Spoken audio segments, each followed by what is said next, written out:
Does it still hold up? Could be the start of a new series. I am Couch Coop. We're going to be looking at Madmax. Came out in 2015. Now I've sat down with that date for a couple of days now thinking, are they serious? Were PlayStation 4s even out in 2015? Apparently so.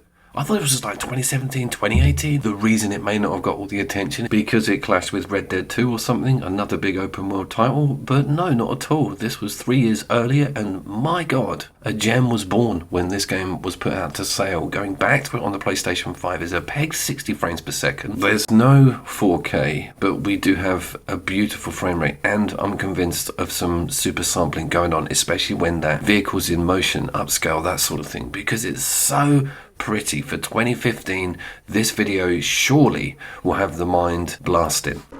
Once you had everything.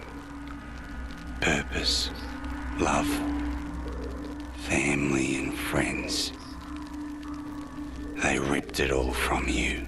A couple of years back, I saw ACG cover this game again, and I shoved it into some early open world sandbox lists, and I also put it on a top fire list also. You saw how great and layered those flames were for 2015. That's the last I'm going to bring it up.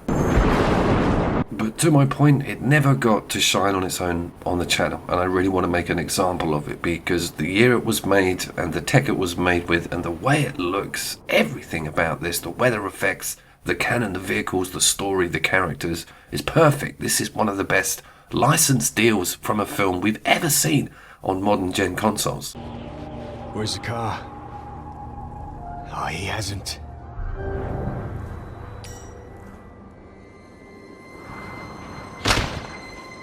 Now, I'm not like a Madmax fanatic or anything. However, I do really appreciate that first and second film. I thought Mel was amazing in that debut role as Madmax.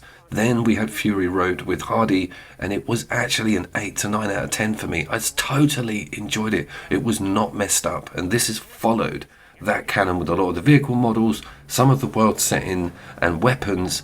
It's pretty awesome how it's meshed it all together, and it really has paid homage to a universe that has never looked this good. That's pretty good. Whoa! Come back in engineering, huh? Praise be! Bulletproof!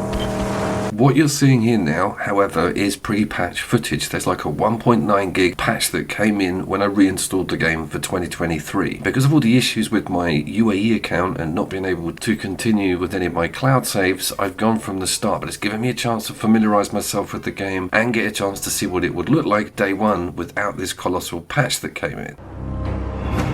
All the footage from here on in is including that updated imagery, and it is blatantly better. I saw a huge jump. I had a look at this running on the base level PlayStation 4 for my old review in 2017, and it is a very much boosted game. I think we've seen some of that passive backward compatibility that the PlayStation 5 is so good at.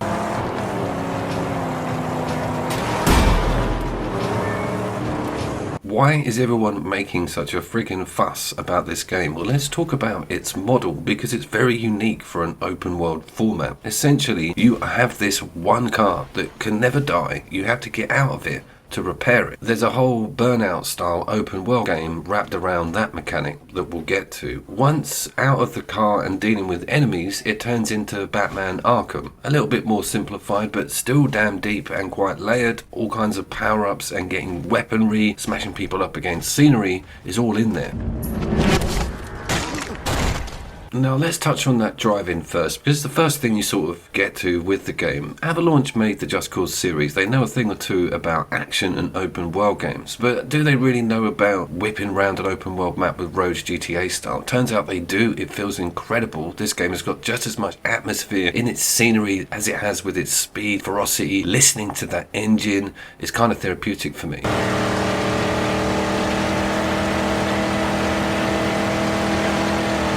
Let's talk about that in-game combat, because it is, as mentioned before, a mixture of Burnout and Road Rash. The whole thing is off the hook. It's insane. You've got projectile weapons, harpoons. You've got a shove left and right button and an incredibly detailed amount of weapons, including your normal shotgun, which reminds me the ammo for that, you get about 5 bullets in the entire game. It's extremely scarce, and for good reason. It is devastating when in close quarters combat, but using it from your vehicle is also an option. As you just saw then, ramming people who get out of their vehicles is also a thing. Massive projectile missile launcher style mid-game weapons, which we'll get to later.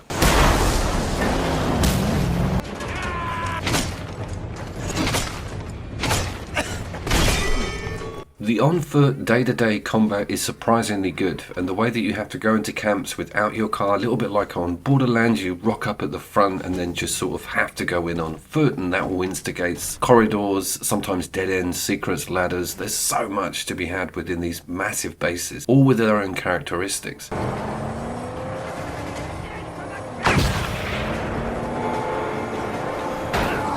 Now things get uber interesting when you're forced out of your car. Remember me saying when it's repairing, you can't be in it. So you're left in the wilderness and playing chicken with these giant vehicles coming towards you. You get slowed down on your shotgun. If you don't time it, you don't get it. So to straddle those two worlds like that, to flawlessly merge these two close quarters combat models and the in-car violence is so incredible. The harpoon is an extremely detailed weapon. It needs to be upgraded. You get a slowdown when you're aiming it, and you can literally peel car doors off with it and do something super satisfying that I'll show you towards the end. But one of the coolest things is going up to structures, whacking them with it, and then just pulling away, and the whole thing just gets ripped to shreds. It's so satisfying and looks incredible.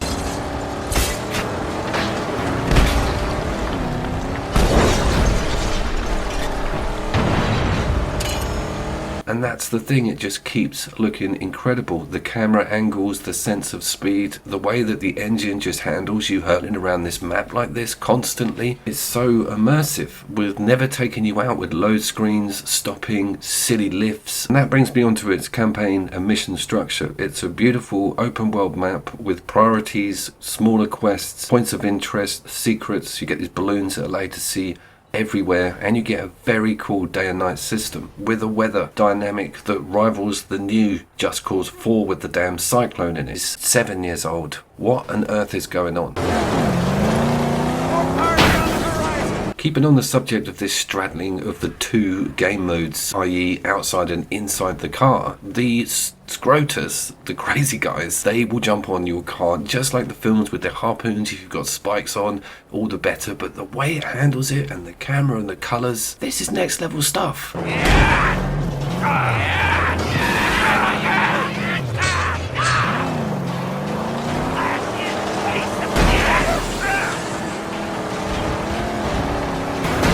It also wouldn't be much fun if those people in the close quarters fighting weren't hierarchied or didn't have varied moves or tools or knives to hit you with. They are coming out of all corners and they are looking very different. It's a brilliant logbook to keep track of everything, and stuff gets dropped that's amazing that you pick up and just cause massive damage with. Also, you'll see that buff, that red light around the guys. There's a war crier, one of those dudes with a drum on a rope above the battlefield. You need a shotgun shell to take him out. Not worth it. You're better off just smashing through like a badass. Your character himself has got some really cool directions to go in with the buffs. You can give him knuckle dusters, increase the chain of your combo, start adding bigger moves as build sets. It's really good how much time they've taken to make sure this combat does flow very well. This move down a flight of stairs, I thought it would get in a right nightmare with that camera, but it looked perfect. And talking of looking perfect, this weather, these storms.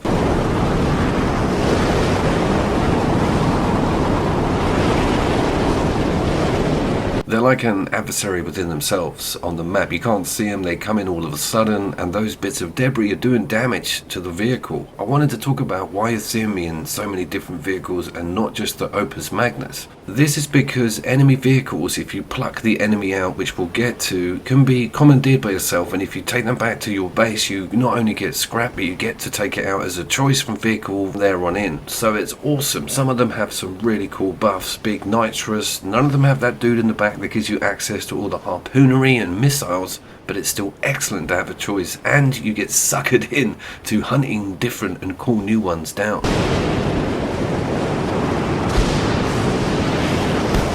talking of hunting stuff down, the storms also bring in loot, and you can see it drifting on the map, those little yellow icons. It does come with its perils, however. Some of the secret or rare cars are absolutely off the hook. They're almost uncontrollable. This one's got 3 sets of NOS and can take down massive convoys because of its speed, but it's brittle AF and you can't repair them. So you sort of take them out, smash them up, and then get picked up by your mate.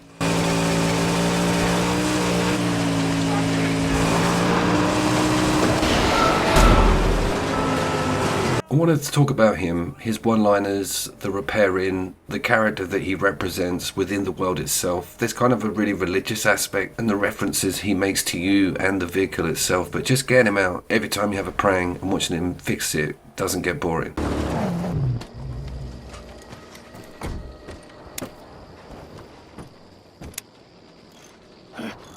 Now this is where stuff starts getting super cool. When you open up mid-campaign, the map starts to have outposts that are represented by different Skrotos clans, and they're color-coded. The fights are amazing. Look at the backgrounds going on here. No frame drop, no nothing. Really dramatic fight sequence. Ends in a... The game's visuals and performance never ever ever say 2005 to me. There's no point in this game where I'm like, oh my god, I'm playing a game at 1080 that's half a decade old. That just doesn't happen. By the way, you can use those mortars to your advantage big time. I forgot to mention the gore. This enemy camp uses a sort of purple and blue insignia, and this is all represented on their cars and in their flares and on their body paints. Just amazing how excellent it is taking down these massive installations with your sniper, ripping the gate off, and then just charging in with your fists and shotgun. There's nothing like this out at the moment on the open world gaming front that offers this much variety, amazing in-car combat, and I haven't spoken about it yet, but crazy, weird AI. Check this out. You always have to stop to get the car to repair. Obviously I do that every 2 minutes. I'm just thinking it's too quiet.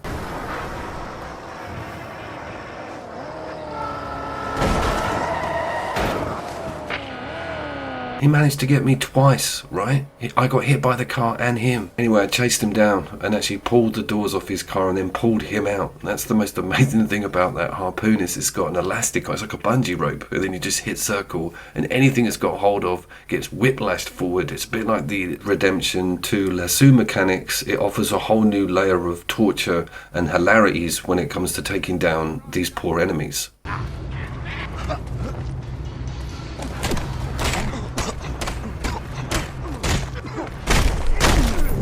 So that's what happens. After about 15 hours, you do just turn into Madmax and you're beating the crap out of everyone in the wastelands, slowly walking up to cars and checking for burning half-dead bodies, calling your car in because you won't take 5 steps backwards to the driver's door, and then hair off back into the dystopian waste without checking the map. The actual mainstay game mechanic, the one that I've left until well gone the 10-minute mark to talk about, is the convoy and taking down of them, the structures, the way everything's protected, and how badass some of those war machines get in the middle. You have to pluck through them, pull the doors off everything, shoot explosive cannons. It's absolutely phenomenal. The level of cinematography the entire way through, all of these mini missions, campaign missions, and ad hoc events that happen in the map are ridiculous. The game just churns out so much, you get nothing done. You're like, I'm just going to nip over there, get that side quest done. You end up getting in a massive brawl, find a new car, you got to take it back to base. Then there's a new upgrade, then there's a new cow horn. You see where I'm going. It just descends into a complete obsession with getting that magnum opus looking as badass as possible. The variables on it are ridiculous. Flames coming out the side of the car, spikes on the wheels, having a metallic paint job. I haven't shown you any late game cosmetics because that is the goal, to get the ultimate Mad Max car going in the ultimate open world dystopia whilst playing the best RPG we've seen with a film license since Alien Isolation. In actual fact, that came out in 2016, so there's these 2 gems. We'll throw in Batman Arkham for good measure. Whilst I was blabbering there, I did want to highlight Opus Wars is an online leaderboard. I've also got an amazing redeem code for this game that unlocks one of the better looking cosmetic cars of the whole game, and it doesn't work. The servers are gone. Of course they're gone. Jesus Christ. 2015. Let me know if you think, does it still hold up, is worth making a series of. I'm thinking of a whole bunch of very early 2016, 2017 PlayStation 4 sleeper hits, including Sleeping Dogs, that probably need to be dragged out and put under the microscope for 2023. I have, of course, been Couch Coop. I will see you all down there.